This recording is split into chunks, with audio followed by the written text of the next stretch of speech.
ఉత్తేజపరచడానికి మన కళాకారుల బృందం ఉంది. Telangana backward class employees federation నిర్వహిస్తున్నటువంటి ఈ సమావేశానికి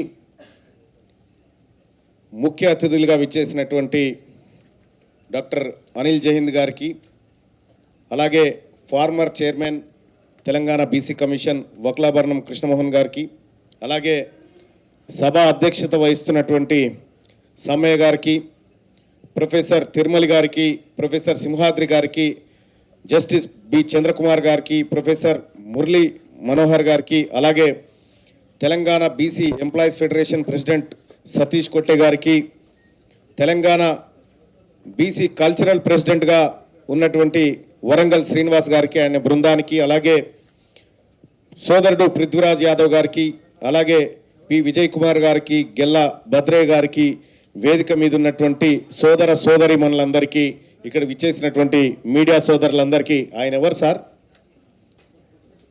మన ఎంప్లాయేనా? అందరికీ పేరు పేరున నమస్కారం తెలియజేస్తా ఉన్నా.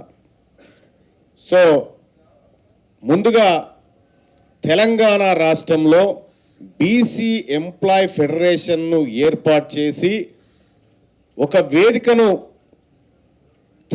కల్పించినటువంటి సమ్మన్న గారికి, అలాగే మా అన్నలందరికీ పేరు పేరున కృతజ్ఞతలు తెలియజేస్తా ఉన్నా. ఎందుకంటే సమయం ఆసన్నమైందన్న విషయం ఈ సంఘాల ద్వారానే సమాజానికి ఎక్కువ అర్థమయ్యేటువంటి అవకాశం ఉంది. ఇక్కడ కొన్ని విషయాలు మాట్లాడుకుంటే, దేశానికి స్వతంత్రం వచ్చినప్పటి నుంచి ఇప్పటి వరకు పరిపాలించిందంతా ఈ తెలంగాణ ప్రాంతాన్ని లేదా ఉమ్మడి రాష్ట్రాన్ని పరిపాలించిందంతా అగ్రకులాలు మాత్రమే పరిపాలించినాయి. ఈ 70-80 ఏళ్ళ సంవత్సరాల పాటు వాళ్ళ పరిపాలన టేస్ట్ ఏందో మనకు తెలిసిపోయింది. వాళ్ళు అన్ని రంగాల్లో విఫలమైపోయినారు. వాళ్ళ పరిపాలన అంతా విఫలమైపోయింది. ఇప్పటికి కూడా తెలంగాణ రాష్ట్రంలో 80 లక్షల తెల్ల రేషన్ కార్డులు ఉన్నాయంటే దాని అర్థమైంది, మేము అభివృద్ధి చేయలేకపోయినాం బీసీలను, వెనకబడిన తరగతులను అనేది ఆ పార్టీలు, ఆ వర్గాలు, ఆ ప్రభుత్వాలు ఒప్పుకుంటున్నాయి. నిజంగా మనం అంతా డెవలప్ అయినామంటే తెల్ల రేషన్ కార్డులు ఉండదు కదా. కానీ ఇవాళ అన్ని రంగాల్లో ఇప్పటికీ పేదవానికి ఇల్లు కల్పించలేనటువంటి ప్రభుత్వాలే ఉన్నాయి. ఇప్పటిదాకా నడిచినటువంటి ప్రభుత్వాలు, ఇప్పటిదాకా పరిపాలించినటువంటి వాళ్ళు ఈ యువతకు ఉద్యోగాలు ఇవ్వడంలో విఫలమైపోయినారు. ఇప్పటిదాకా ఉన్నటువంటి అగ్రవర్ణ ముఖ్యమంత్రులు ఈ పేద వర్గాలను ఆదుకోవడంలో సంపూర్ణంగా విఫలమైపోయారు అనేది స్పష్టమైపోయింది. తెలంగాణ రాష్ట్రంలో ఇక అగ్రవర్ణాల పరిపాలన ఏం కావాలి? 70 ఏళ్ళు చూసినాం కదా, అయిపోయింది, చాలు, ఏమీ లేదు, డొల్లా, మీ పరిపాలన అంతా డొల్లా, మాకు అర్థమైపోయింది. కాబట్టి తెలంగాణ రాష్ట్రంలో మెజారిటీ పక్షమైనటువంటి, మెజారిటీ కులాలుగా ఉన్నటువంటి బీసీలు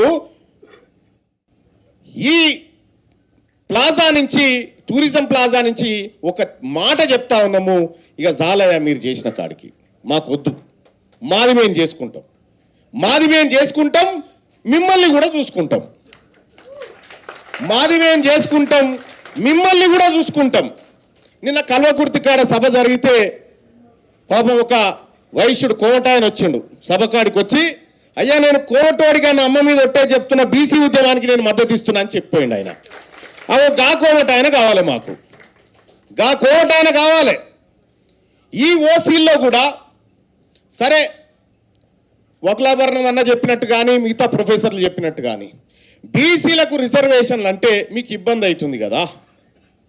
ఈ ఈడబ్ల్యూఎస్ కోటా తెచ్చారు కదా, ఇంట్లో వర్గీకరణ చేద్దాం. ఈడబ్ల్యూఎస్ కోటాలో ఏబిసిడి వర్గీకరణ చేద్దాం. ఎందుకు చేద్దామంటున్నంటే, కేవలం ఈడబ్ల్యూఎస్లో అత్యధికంగా లబ్ధి పొందుతున్న ఫేక్ సర్టిఫికెట్లు మాత్రమే. ఒరిజినల్ ఈడబ్ల్యూఎస్లో ఉన్నటువంటి పేద బ్రాహ్మణుడికి అవకాశం దొరకలేదు, పేద కోమటాయనకు అవకాశం దొరకలేదు, పేద రెడ్డి బిడ్డకు అవకాశం దొరకలేదు. కాబట్టి మాకెట్లాగో న్యాయం చేయలేరు మీరు, అది అర్థమైపోయింది. మీ దాంట్లో ఉన్నటువంటి వర్గాలకు న్యాయం చేయమని బీసీలుగా మేము డిమాండ్ చేస్తున్నాం. ఇవాళ తెలంగాణ రాష్ట్రంలో ఉన్నటువంటి వెలమల జనాభా 1,02,000 మందే, కానీ అసెంబ్లీలో 13 మంది ఉన్నారు. వాళ్ళు తెలంగాణ రాష్ట్రంలో ఉన్నటువంటి కోమటోళ్ళు దాదాపు 4.5 లక్షల మంది ఉన్నారు. వాళ్ళ ఎమ్మెల్యే ఒక్క ఆయన్నే ఉన్నాడు. ఓసీల్లోనే ఎంత వివక్షత ఉందో మనం చూడాలి. పేద కోమటి వాళ్లకు న్యాయం చేసేది కేవలం బీసీలు మాత్రమే చేస్తాం. అందుకోసమే వాళ్ళు మనతో కలిసి వస్తూ ఉన్నారు. ఇలా పేద బ్రాహ్మణులకు న్యాయం చేసేది ఓన్లీ బీసీలు మాత్రమే చేస్తారు. కాబట్టి కనీసం మమ్మల్ని ఉద్ధరించలేదు ఈ 70 ఏళ్ళ నుంచి, మీలో ఉన్న పేదవాళ్ళను కూడా మీరు ఉద్ధరించలేదంటే మీ పరిపాలన అంతా డొల్లా, మీ వల్ల కాదు. 70 సంవత్సరాల పాటు మీ పరిపాలన చూసినాం సార్, ఇక చాలు, మాది మేమే చేసుకుంటాం, మిమ్మల్ని కూడా చూసుకుంటాం. ఇది ప్లాజా నుంచి చెప్పదలుచుకున్నటువంటి అంశం. ఇక తెలంగాణ బీసీ ఎంప్లాయీస్, ప్రభుత్వ ఉద్యోగులు ఇందులో చాలామంది ఉన్నారు. ప్రభుత్వ ఉద్యోగులు బీసీ మీటింగ్కు రావాలంటే ఓ భయం, ఓ ఆందోళన. ఏందో ఈ ప్రభుత్వాలు మనవి కావు కదా, మనవి కానందుకే రమ్మంటున్నాం. మనవి అయితే మనం ఎందుకు పిలుస్తాం? మనవి కాదు కాబట్టే రమ్మంటున్నాం. ఒక విచిత్రమైన సంఘటన నా క్యూన్యూస్ ఆఫీస్లో జరిగింది. ప్రొఫెసర్ సాబ్, ఒక ఆయన పాపం బీసీ ఏ సామాజిక వర్గానికి సంబంధించినటువంటి అతి తక్కువగా మంది ఉండేటువంటి ఒక కులం నుంచి తహసీల్దార్ అయింది. ఆయన తహసీల్దార్ అయితే ఆయనని ఏసీబీకి పట్టించారు. నా దగ్గరకు వచ్చిండు. ఏం జరిగిందని ఎంక్వైరీ చేస్తే డిప్యూటీ తహసీల్దార్ రెడ్డి గారు, ఆయన కింద ఈయన పనిచేయలేక వెంటనే ఏసీబీకి పట్టించిండు. ఇంకో బీసీని పెట్టి కథం వెళ్ళిపోయిండు ఇన్ఛార్జ్ ఆయన. ఈ నమూనాలో కుట్ర జరిగింది. ఇంకా అంతేకాదు, ఇంకొక భారీ కుట్ర కూడా ఉంది. వెనకబడిన తరగతుల పిల్లలు సహజంగా ఎంపీసీ బైపీసీ చదవకపోతుండే, ఎందుకంటే వాళ్ళకు ఉండే అవకాశాలు తక్కువ. సిఈసి హెచ్ఈసి లాంటివి చదువుకునేటువంటి వాళ్ళు. ఎడ్యుకేషన్ డిపార్ట్మెంట్లో గతంలో మ్యాథమెటిక్స్ టీచరు, సైన్స్ టీచర్కి హెచ్ఎంఐ ప్రమోషన్లు తీసుకొచ్చారు గతంలో. అంటే దాని అర్థమైంది, హెచ్ఈసి ఈ సిఈసి వేసిన బీసీఓనికి ఛాన్స్ లేదన్నట్టు. ఇన్ని రకాలైనటువంటి కుట్రలు జరుగుతూ ఉన్నాయి విద్యారంగంలో. ఏ రంగంలో చూసుకున్నా ఇదే కథ, ఇదే దోపిడీ. నేను ఓపెన్గా చెప్పిన, ఈ తెలంగాణ రాష్ట్రం హైదరాబాద్ సంస్థానం నుంచి ఇప్పటి వరకు ఒకే ఒక్కరిని ఓపెన్గా చెప్తా ఉన్నా, తీన్మార్ మల్లన్నకు మీ రెడ్డిల ఓట్లు వద్దు, మా బీసీల ఓట్లు చాలు. మీరు ఆ మాట చెప్తారా? మీ బీసీల ఓట్లు మాకు వద్దని మీరు చెప్పగలుగుతారా? చెప్పగలుగుతారా? చెప్పలేరు. ఇవాళ తెలంగాణ రాష్ట్రంలో బీసీలంతా ఒక్కటైనం. మేము ఒక్క తల్లి పిల్లలమని తెలుసుకున్నాము. మేమంతా క్యాస్ట్లు కాదు, క్లాస్ అని తెలుసుకున్నాము. మీరు దాచిపెట్టి, మీరు అణిచిపెట్టినటువంటి అన్ని చరిత్రలను బయటికి తీస్తా ఉన్నాము. ఇలా తీన్మార్ మల్లన్న లేకపోతే వేదిక మీద ఉన్నటువంటి మేమందరం కూడా మా తలలు లెక్క పెట్టమంటే మీ తలలు లెక్క పెట్టమయ్యా, మీ ఇంట్లో ఉన్నటువంటి కుక్కలను లెక్క పెడతామని చెప్తా ఉన్నారు వీళ్ళు. తెలంగాణ రాష్ట్రంలో పందులు ఎన్నున్నాయో లెక్క ఉంది, కానీ బీసీలు ఎంతమందిరో లెక్క లేదట వాళ్ళ దగ్గర. నేను అందుకోసమే ప్రతిరోజు వీళ్ళ లెక్కలు తీస్తా ఉన్నా. ప్రతిరోజు ఏ నియోజకవర్గంలో ఎవరెవరు ఉన్నారు, ఏం కథ అనేది లెక్కలు తీసి పక్కాగా స్క్రీన్ మీద వేసి ప్రజలకు చూపిస్తూ ఉంటే ఒక ఆయన చెప్పిండు, పాపం రెడ్డి గారు, మా ఓట్లతో గెలిచినావు మల్లన్న, నువ్వు రాజీనామా చేయన్నాడు. నీ ఓట్లే పిడికేడని లేవు, నీ ఓట్లే గిన్ని లేవు. ఈ గెలిచినట్లా ఎవనోట్లతో ఎవరు గెలిచింది అనేది ఇక నేను నియోజకవర్గాల వారికి వేసుకుంటూ వస్తున్నా. ఇక వాళ్ళకు వశపోతలేదు ఇప్పుడు. అరే నీ అమ్మ, ఇన్ని రోజులు దాచిపెడితే మళ్ళా బయటికి రాబట్టే ఈ లెక్క, ఎట్లా చేద్దాం? ఆయనతో పోయి తీన్మార్ మల్లన్న మీద కంప్లైంట్ ఇచ్చారు ఆ రేడియోలంతా పోయి. పాపం పొరగాళ్ళు ఇయగానే పాపం వాళ్ళని సీఎం తిట్టిన, పోనీ అమ్మ లేందో ఉద్యమం లేపుతుర్రా మీరు, వాళ్ళ తెరువు ఎందుకు పోతుర్రా, బీసీల తెరువు అని తిట్టినట్టు కథం. వాళ్ళంతా వాళ్ళు ఉన్నారు. మేము కోరుకునేది కూడా గదే. ఇలా హైదరాబాద్లో హైడ్రా ఎఫ్టీఎలు బఫర్ జోన్లలో ఉన్నటువంటి బిల్డింగులు కూలుస్తూ ఉన్నారు కదా, మరి బీసీల బఫర్ జోన్లోకి బీసీల ఎఫ్టీఎల్లోకి వచ్చి పదవులు కొట్టకపోయినటువంటి వాళ్ళని మనం కూడా కొట్టాలా వద్దా? హైడ్రా ఈ బీసీల్లో బీసీ జేసీబీ రావన్నా వద్దా? బీసీ ఇటాచి రావన్నా వద్దా? ఇది బీసీ ఇటాచి బీసీ జేసీబీతోని తయారైతున్నటువంటి ఒక బలమైన ఉద్యమం ఈ బీసీలోంచి పుట్టింది. ఇప్పుడు మన జేసీబీలు చూసి భయపడుతున్నారు. ఇప్పుడు బీసీ జేసీబీలు, బీసీ ఇటాచీలు, బీసీ ప్రొక్లైనర్లు దిగినాయి. ఇప్పుడు ఒకప్పుడు బీసీల మీటింగ్, బీసీ ఉద్యోగస్తుల మీటింగ్ అంటే మీటింగ్ పెట్టిన ఆయన ఇంకొక ఆయన ఇద్దరే బ్యానర్ కట్టుకొని కూర్చునేటోళ్ళు. ఇలా ఇంతమంది బీసీలు వచ్చి, ఉద్యోగస్తులు వచ్చి ఎస్ తేల్చుకుంటామనేటువంటి పందాలో ఇక్కడ ఈ టూరిజం ప్లాజాలో కూర్చున్నారంటే నేనొకటి చెప్తా ఉన్నా బీసీ ఉద్యోగస్తులకు కూడా, ఈ తెలంగాణ రాష్ట్రంలో ఏ ఒక్క బీసీ ఉద్యోగికి అన్యాయం జరిగినా పండబెట్టి తొక్కుతా తీన్మార్ మల్లన్నగా చెప్తా ఉన్నా.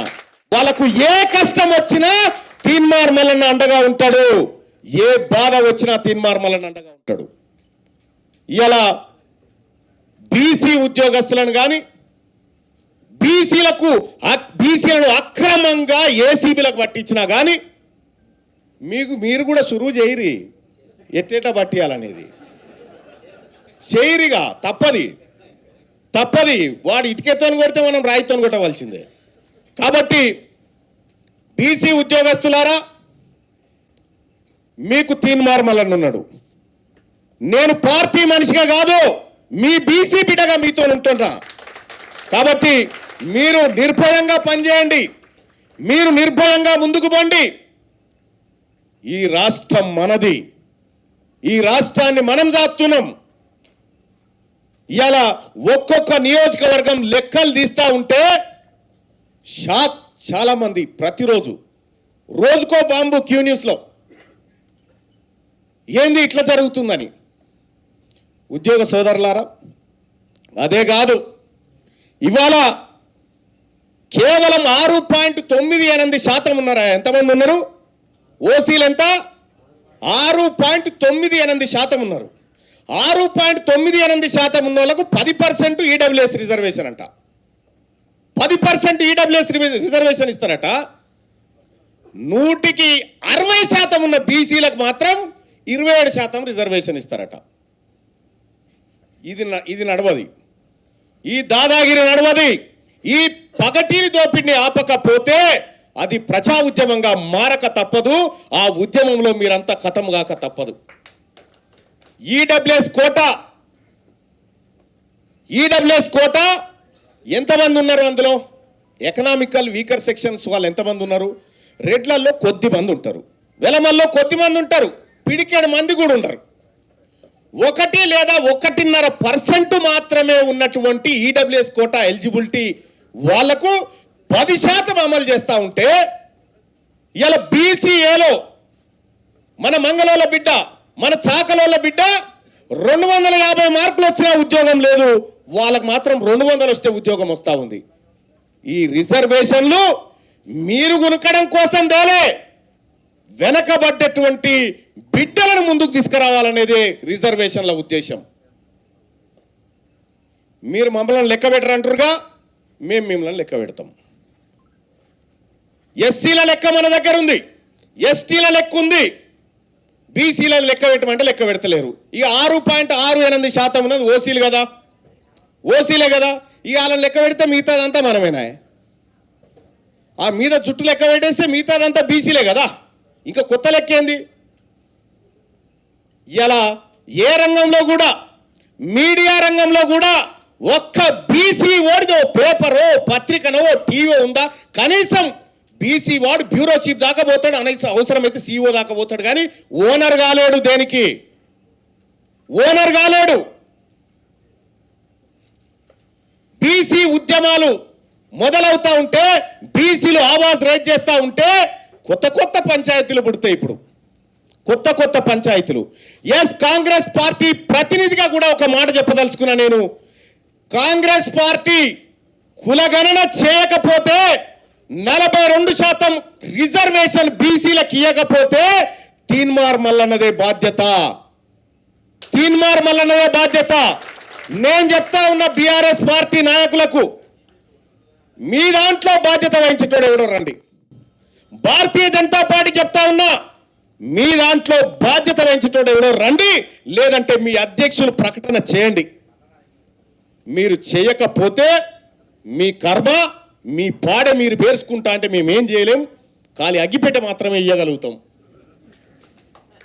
గుర్తుపెట్టుకోండి, తెలంగాణ బీసీ ఉద్యోగస్తులారా, ఇన్ని రోజులు వేరు, ఇప్పుడు వేరు. ఇవాళ తెలంగాణ రాష్ట్రంలో బీసీ ఆర్టీసీ కార్మికులు వెళ్ళిర్రు, బీసీ సింగరేణి కార్మికులు వెళ్ళిర్రు, బీసీ ఉద్యోగస్తులు వెళ్ళిర్రు, బీసీ ప్రైవేట్ ఎంప్లాయీస్ వెళ్ళిర్రు, బీసీ క్యాబ్ డ్రైవర్స్ వెళ్ళిర్రు, బీసీ డ్రైవర్స్ వెళ్ళిర్రు, డాక్టర్స్ వెళ్ళిర్రు, అడ్వకేట్స్ వెళ్ళిర్రు. అర్థమైతే లేదా ఏం జరుగుతా ఉందో? ఇంకా మీకు సోయొస్తలేదా? తలకొండపల్లిలో ఉన్నటువంటి ఓ పేద కోమట ఆయనకు సోయొచ్చి, అరే అవుతుందిరా ఇది బీసీ రాజ్యం, బతుకుతాం రాని వాళ్ళు వస్తూ ఉంటే మీరు ఇంకా తిర్రేషాలు చేసి మేము మీ కులగణన చెయ్యము, మిమ్మల్ని ఇబ్బంది పెడతాం అనుకుంటే మీ కర్మ. దానికి ఎవడేం చేస్తాడు? ఒక్క కులగణన చేయడానికి, విధి విధానాలు ప్రకటించడానికి ఎందుకు ఆలస్యం జరుగుతుంది? ఇక్కడ ఒక మాట చెప్తా ఉన్నా, మా పార్టీ నాయకుడు రాహుల్ గాంధీ గారు ఇచ్చినటువంటి మాట కామారెడ్డి డిక్లరేషన్, దాన్ని అమలు చేయాల్సిందే. రాహుల్ గాంధీ గారు తల దించుకునే పని ఎవరు చేసినా ఈ రాష్ట్రంలో, ఏ హోదాలో ఉన్నోడు చేసినా కూడా వదిలిపెట్టే ప్రసక్తే లేదు. ఆయన తలెత్తుకునేటట్టే చేస్తే తప్ప తల దించుకునే ప్రయత్నం చేయనియ. ఇక చాలామంది బీసీ నాయకులు, బీసీ ఎమ్మెల్యేలు కూడా ఉన్నారు. మీరు కూడా తేల్చుకోవాల్సిన సమయం వచ్చింది. నన్ను గడికోగా నాకు మెసేజ్ పెడతా ఉంటారు, రాజీనామా చేయ. నేనేం చేస్తారా భయ్ రాజీనామా? నాకు అర్థం కాలే. ఎవడు మాట్లాడాలి మరి మండల్లో ఎవడు మాట్లాడాలి మా బీసీల గురించి? ఫస్ట్ సభల్లో మాట్లాడినా కదా 9,000 కోట్లు ఎవరిపించలేస్తారా? బీసీలు 50% పై చీలుకుంటే 2,91,000 కోట్ల బడ్జెట్ సగానికి సీరి మా బీసీలకు ఇస్తే కదా అది లెక్క బడ్జెట్ అయ్యేదని చెప్పిన. బీసీలకు జరుగుతున్న అన్యాయం చెప్పిన. మరి ఎవడు మాట్లాడాలి? నేనే కదా. నీ అయితే ఓట్లు కాదు, నువ్వు నేను పక్కకున్నానని నమ్మవు, నేను నిన్నమ్మా. ఇలా తీన్మార్ మల్లన్న ఈ బీసీలకు శత్రువు ఎవడో గీత గీసుకుంటూ వస్తా ఉన్నాడు. గీత అవతల వాళ్ళు, గీత అవతల మనం. శత్రువు ఎవడో గీత పడ్డది. ఈ బీసీలకు శత్రువు ఎవడో ఈ 70 ఏళ్ల కాలంలో గీత పడ్డది. గీత అవతల వాళ్ళు ఉన్నారు, గీత అవతల మేమున్నాం. మేము ఒక్కటే బీసీలం, మేము ఒక్కటే. మా సోదర ఎస్సీ ఎస్టీలు కూడా ఉన్నారు, వాళ్ళు కూడా మా వాళ్ళే. మీరు తేల్చుకోరు, మీ దాంట్లో మీ 6%లో మీరు ఎవరో తేల్చుకోరు. ఫస్ట్ మేమంతా క్లియర్గా ఉన్నాం. మీకు మాకు గీత గీయబడ్డది, విజిల్ కొడితే ఆట ఆడుకుందాం అంతే. ఇదైతే పక్క. తీన్మార్ మల్లన్నగా ఒక్క మాట కూడా చెప్తా ఉన్నా, తెలంగాణ రాష్ట్రానికి చివరి ఓసీ ముఖ్యమంత్రి రేవంత్ రెడ్డి గారే. రాసి పెట్టుకోండి, ఫైనల్ ఆఖరి ఓసీ ముఖ్యమంత్రి రేవంత్ రెడ్డి గారే. 2028లో ఈ తెలంగాణ రాష్ట్రానికి మొట్టమొదటిసారిగా బీసీ ముఖ్యమంత్రి రాబోతా ఉన్నాడు. బీసీ ముఖ్యమంత్రి రాబోతా ఉన్నాడు. తెలంగాణ రాజకీయాలని మొట్టమొదటిసారిగా బీసీలు శాసించబోతా ఉన్నారు. ఈ బీసీల రాజ్యంలో పేద కోమటాయనను కూడా అసెంబ్లీకి తీసుకుపోయే బాధ్యత మాది. ఈ బీసీల రాజ్యంలో పేద బ్రాహ్మణుని కూడా మేము అసెంబ్లీకి తీసుకుపోతాము. వాళ్ళకు కూడా తగినంత న్యాయం చేస్తాం. అందుకోసమే నేను పిలుస్తా ఉన్నా, వైశ్య సోదరులారా, 70 ఏళ్ళు వాళ్ళ సోపది పడితే మీకేం దొరకలే. ఇక రారి నేను పిలుస్తా ఉన్నా, బీసీ ఉద్యమానికి మీరు అండగా నిలబడండి. మేము తీసుకుపోతాం, మేము మీకు సమాన వాటా ఇప్పించేటువంటి బాధ్యత మాదని చెప్పి తెలియజేస్తా ఉన్నా. బ్రాహ్మణ సోదరులను కూడా పిలుస్తా ఉన్నా, రండి, మీకు అన్యాయమే జరిగింది. ఒకప్పుడు 1952లో 38 మంది ఉన్నటువంటి బ్రాహ్మణులు ఇలా ఒక్కడే అయిండు అసెంబ్లీలో. ఇలా మేము మీ గొంతైతాం, రండి, బీసీ ఉద్యమానికి అండగా నిలబడండి. మీకు ఇంత భోజనం పెడతాం, మీరు కూడా తినండి. ఇక విలమూలం అంటే పిలిచినా ఒకటి, వాళ్ళని పిలవకపోయినా ఒకటి, మంది లేరు వాళ్ళు. బీసీ సభ కాడ పల్లీలు అమ్ముకున్న వాళ్ళు ఎంత మంది ఉండరు, వాళ్ళు పెద్ద సంఖ్య కూడా కాదు. కాబట్టి వాళ్ళతో ఏం పరిచయం లేదు, ఎందుకంటే వాళ్ళంతలో వాళ్ళే పోతూ ఉంటారు, పెద్దగా ఏం లేదు. గతంలోనే చెప్పిండు కేసీఆర్ గారు, మేము బీహార్కి వెళ్ళి వచ్చినామని. ఎటు పోయినా మనకేం ఇబ్బంది లేదు వాళ్ళు. ఇక ఆయన పార్టీ సంగతి కూడా మీకు ఎరుకుంది. బీఆర్ఎస్ పార్టీ ఇప్పుడు పడా ఉంది, ఎవరికైనా కౌలుకి ఇస్తే చేసుకుంటాడు. బీసీ వాళ్ళమైతే ఆ పార్టీని కొనం, బీసీ వాళ్ళమైతే ఆ పార్టీని కొనం. ఇంకా ఆడ కూర్చొని ఫామ్ హౌస్లో కూర్చొని బీసీ బీఆర్ఎస్ నాయకులు అందరట మీటింగ్ పెట్టుకోవాలన్నట. ఏమనంటే బీసీ రిజర్వేషన్ కోసం మీరంతా మీటింగ్ పెట్టుకో. ఎన్నడన్నా కూర్చొని ఇచ్చినావు అట్లా నువ్వు అధికారంలో ఉన్నప్పుడు? ఎన్నడన్నా బీసీల గురించి మాట్లాడనిచ్చినవా? ఇప్పుడు కేసీఆర్ గారట బీసీ ఉద్యోగం చేస్తారట. మేము లేమా? మేము చచ్చిపోయినా మీడ. నువ్వు కూర్చో, ఆడ పింఛన్ ఇస్తాం సప్పుడేక. బీసీలం లేమా మేము ఉద్యమాలు చేస్తందుకు? ఇలా బీసీలు ఆర్థికంగా వెనుకబడి, ఎవరు చెప్పిండు ఆర్థికంగా వెనుకబడ్డానని? 3.5 లక్షల మంది బీసీ ఉద్యోగస్తులు ఉన్నారు ఇక్కడ. 3.5 లక్షల మంది. ఈ 3.5 లక్షల మంది ఆదివారం మటన్ బంద్ చేస్తే 500 కోట్లు అయితే మా తాన. ఒక్క పూట ఆదివారం మటన్ బంద్ చేస్తే 500 కోట్లు అయితే బీఆర్ఎస్ పార్టీని కొనేస్తాం నిమిషంలా. వెనకబడి బలహీన వారు ఎవరు చెప్పిండు? బలమైన వర్గాలమే బీసీ వాళ్ళం, బలమైన వర్గాలం. ఇది గుర్తుపెట్టుకోరి. థింక్ పాజిటివ్, పాజిటివ్గా థింక్ చేయాల్సినటువంటి అవసరం ఉంది. కలుపుకపోండి మన బిడ్డల్ని, మన సోదరులను. ఎక్కడ బీసీలు ఉన్నా కలుపుకొని పోండి. నెక్స్ట్ సారి జరిగేటువంటి ఈ ఎంప్లాయీస్ మీటింగ్ కిక్కిరిసిపోవాలి. ఏ జిల్లాలో పెట్టినా దానికి మన సమ్మనన్ కానీ, మన సోదరుడు రాష్ట్ర అధ్యక్షుని కానీ అందరికి చెప్తా ఉన్నా, ఏ జిల్లాలో పెడతావో పెట్టు, తీన్మార్ మల్లన్న వస్తాడు. ఈ వేదిక మీద ఉన్నటువంటి మేమందరం కూడా ఈ ఎంప్లాయీస్ యూనియన్ కు మద్దతుగా నిలబడతామని చెప్పి తెలియజేస్తా ఉన్నాం. అలాగే జర్నలిస్టు సోదరులకు కూడా చెప్తా ఉన్నా, రండి, మన ఉద్యమం స్టార్ట్ అయింది. ఈ బీసీల ఉద్యమం స్టార్ట్ అయింది. నా సోదరుడు శ్రీనివాస్ వచ్చగా ఎటుపోయిండు? కాలోజీ సీను, వెనకబడ్డావు, అదే నీతో వచ్చిన బాదిగరా, ముంగడిగిరా.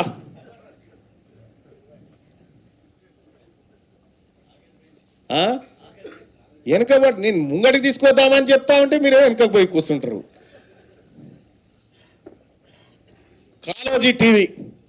కాలోజీ టీవీ సీనన్న దా వెనకద్రా. కాలోజీ టీవీ, మన తొలి వెలుగు, క్యూ న్యూస్, 1000 టీవీ 9ల కంటే ఇవి 3 ఖతర్నాక్ స్ట్రాంగ్. ఇవి బీసీల కోసం గుర్తుపెట్టుకోరు. ఇక ఒక ఆయన పాపం నిన్న నుంచి తలుగుతా ఉండు, తీన్మార్ మల్లన్న రెడ్డిల ఓట్లు వద్దంటుండు కదా, మనం ఆయన ఛానల్ని అన్సబ్స్క్రైబ్ చేసుకుందామంటే కేసీఆర్కి ఇట్లనే ఊగిపోయిండ్రా. నీకు తెలవలే ఇంకా? కేసీఆర్ 10 ఏళ్ళు ఊగిపోయింది నా ముంగట. ఏ దోమగానికి ఇట్ట తిరుగుతుండే బ్యాట్ పట్టుకొని కొట్టినట్టు అయింది. అందుకోసమే చెప్తా ఉన్నా, తీన్మార్ మల్లన్ననో, కాలోజీ సీనునో, తొలి వెలుగు రఘునో, ఇంకా మా బీసీ బిడ్డల ఛానల్నో ఏమంటే ఏం చేయలేరు. మీ వల్ల కాదు అది. దానికి టైం అయిపోయింది. ఇవాళ ఎస్, తెలంగాణ రాష్ట్రంలో వచ్చేదేంది? అబ్కీ బార్ గట్టిగా ఆవాజ్, అబ్కీ బార్ గట్టిగా అనాలి. ఇంకా అబ్కీ బార్ జై బీసీ. Thank you.